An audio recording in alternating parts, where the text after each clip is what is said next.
Welcome to the Big Boss review. Big Boss ఇచ్చిన physical టాస్క్లో ఇంటి సభ్యులు పూర్తి చేయలేకపోయారు. దీనికి కూడా కట్టప్పే కారణమని పరోక్షంగా చెప్పాడు. దీంతో ప్రతి దానికి అడ్డుపడుతున్న ఈ కట్టప్ప ఎవరు బాబు అని హౌస్మేట్స్ తలలు పలగొట్టుకున్నారు. ఇది ఇలా ఉంటే వయస్సు అనేది కేవలం నెంబర్ మాత్రమేనని నిరూపించింది గంగవ్వ. 60 ఏళ్ళున్న అవ్వ ఈరోజు కూడా ఉదయాన్నే లేవగానే అబ్బాయిలతో పోటీ పడుతూ ఎక్సర్సైజ్ చేసింది. అందరినీ ఆశ్చర్యానికి గురి చేస్తున్న గంగవ్వను చూసి షాక్ అవుతున్నారు ఇంటి సభ్యులు. ఆ తర్వాత కిచెన్ క్లీన్గా ఉంచాలని మోనాల్ చెప్పడంతో అమ్మ రాజశేఖర్ కాస్త అసహనంగా బిహేవియర్ చేశారు. వంట చేయడం, క్లీన్ చేయడం ఒకేసారి ఎలా సాధ్యమవుతుందని ప్రశ్నించాడు. అతని సమాధానం నచ్చక కళ్యాణి ఈరోజు నేను భోంచేయను, ఉపవాసమని చెప్పడం జరిగింది. అసలే ఎలాంటి పనులు కూడా లేవు.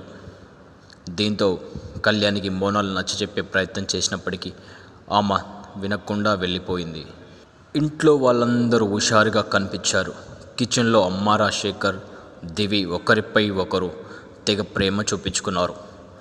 బిగ్ బాస్లో ఉన్నంతసేపు నువ్వు నా హీరోయిన్, నేను నీ హీరో అని చెప్పుకొచ్చాడు.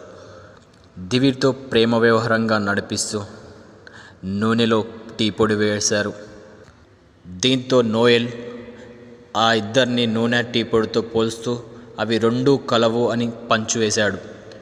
అటు మోనాల్, అభిజిత్ ఒకరి గురించి మరొకరు లోతుగా తెలుసుకునే ప్రయత్నం చేశారు. మోనాల్ తనకు పెద్దలు కుదిర్చిన పెళ్ళే చేసుకుంటానని అఖిల్తో చెప్పుకొచ్చింది. ప్రస్తుతానికి ఎలాంటి రిలేషన్షిప్లో లేను అని స్పష్టం చేసింది. ఇక నోయల్ ఇంటి సభ్యులపై ర్యాప్ సాంగ్ పాడితే మెహబూబ్, దివి కలిసి నోయల్ మీద ర్యాప్ సాంగ్ పాడే హౌరా అనిపించారు. మరోసారి కట్టప్ప టాస్క్. సోయల్, అఖిల్, హారిక, లాస్య, కళ్యాణి, సూర్యకిరణ్, మోనాల్, గంగవ్వ, అమ్మ రాజశేఖర్, అరియానా, దేవి, అమ్మ రాజశేఖర్, సూర్యకిరణ్, నోయల్, అఖిల్, మెహబూబ్, సుజాత, అభిజిత్, లాస్యపై స్టాంప్ గుద్దగా నోయల్ వంతు వచ్చేసరికి మాత్రం కాస్త సీన్ క్రియేట్ చేశాడు. తను ఎవరిని బాధ పెట్టడం ఇష్టం లేదని, అందుకే తన ముఖంపై ముద్ర వేసుకున్నట్లు వెల్లడించారు. అయితే ఈ నిర్ణయాన్ని ఇంటి సభ్యులు తీవ్రంగా వ్యతిరేకించారు. అలా చేస్తే నిజమైన కట్టప్ప నువ్వే అవుతావని వారికి చెప్పారు. అయినప్పటికీ నోయల్ తన మనసు మార్చుకోకపోవడంతో బిగ్ బాస్ రంగంలోకి దిగాడు. నీకు నువ్వు స్టాంపు వేసుకునే వీలే లేదని చెప్పడంతో దీంతో నోయల్ లాస్య మీద అనుమానం ఉన్నప్పటికీ ఆమె ఎక్కడ బాధపడుతుందో అని అమ్మ రాజశేఖర్పై స్టాంప్ గుద్దాడు. ఈ తంతు ముగిసిన తర్వాత బిగ్ బాస్ ఈ కట్టప్ప ఎవరనేది ఇప్పట్లో తెలియదని, త్వరలో మీకే తెలుస్తుందని పెద్ద ట్విస్ట్ ఇచ్చాడు. అనంతరం రాత్రి మాస్టర్ ఇంటి సభ్యులు గ్యాంగ్గా విడిపోమ్మని జోకులు వేశాడు. ఇప్పుడు హాయిగా సరదాగా నవ్వుకుంటున్న ఇంటి సభ్యులు ఎలిమినేషన్ నుంచి ఎవరు గట్టెక్కుతారో, ఎవరు అవుట్ అవుతారో రానున్న ఎపిసోడ్లో తేలాల్సి ఉంది.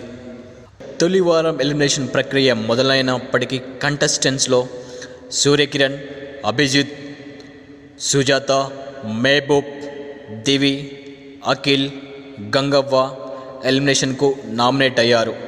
బిగ్ బాస్ ప్రోమోలో తెలుస్తుంది. అయితే ఈ 7గురికి కొన్ని టాస్కులు పెట్టి విజేతలుగా నిలిచిన కొందరిని బిగ్ బాస్ సేవ్ అయినట్లుగా ప్రకటించే అవకాశం ఉంది. మిగతా వారిలో ఒక్కరు ఎలిమినేట్ కాక తప్పదు. నామినేషన్ ప్రక్రియలో ఎవరు సేవ్ అవుతారో శనివారం ఎపిసోడ్లో తెలుసుకోవాలి. ఇదిలా ఉండగా వైల్డ్ కార్డ్ ఎంట్రీ ద్వారా కొత్తగా మరో 2 కంటెస్టెంట్స్ బిగ్ బాస్ హౌస్లోకి అడుగు పెట్టనున్నారు. వారిలో జబర్దస్త్ కమీడియన్ ముక్కు అవినాష్, ఈ రోజుల్లో చిత్రంతో గుర్తింపు తెచ్చుకున్న సాయి కుమార్ ప్రాముఖ్యంగా వినిపిస్తున్నాయి. అయితే వైల్డ్ కార్డ్ ఎంట్రీ ద్వారా గత సీజన్లో హౌస్లోకి వచ్చిన కంటెస్టెంట్స్ పెద్దగా ఆకట్టుకోలేదు. గత 3వ సీజన్లో వైల్డ్ కార్డ్ ఎంట్రీ ద్వారా వచ్చిన తమన్నా సింహాద్రి తోటి కంటెస్టెంట్స్కు చుక్కలు చూపించింది. దీంతో 2-3 వారాలలోనే ప్రేక్షకులు తమన్నాను బయటికి పంపించారు. ఇక మళ్ళీ కూడా వైల్డ్ కార్డ్ ఎంట్రీ ద్వారా శిల్పా శెట్టిని పంపించారు. అయినప్పటికీ కంటెస్టెంట్స్తో పాటు ఇటు ప్రేక్షకులు ఆమెకు అంత కనెక్ట్ అవ్వలేకపోయారు. దీంతో ఆమె కూడా బయటకు వచ్చేసింది. ప్రస్తుతం బిగ్ బాస్ 4వ సీజన్లో 16 మంది కంటెస్టెంట్స్ ఉన్నారు.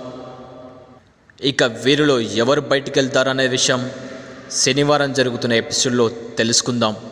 అంతవరకు చూస్తూనే ఉండండి మీ map TV. Please do the subscribe map TV, like and share, comment. Hi,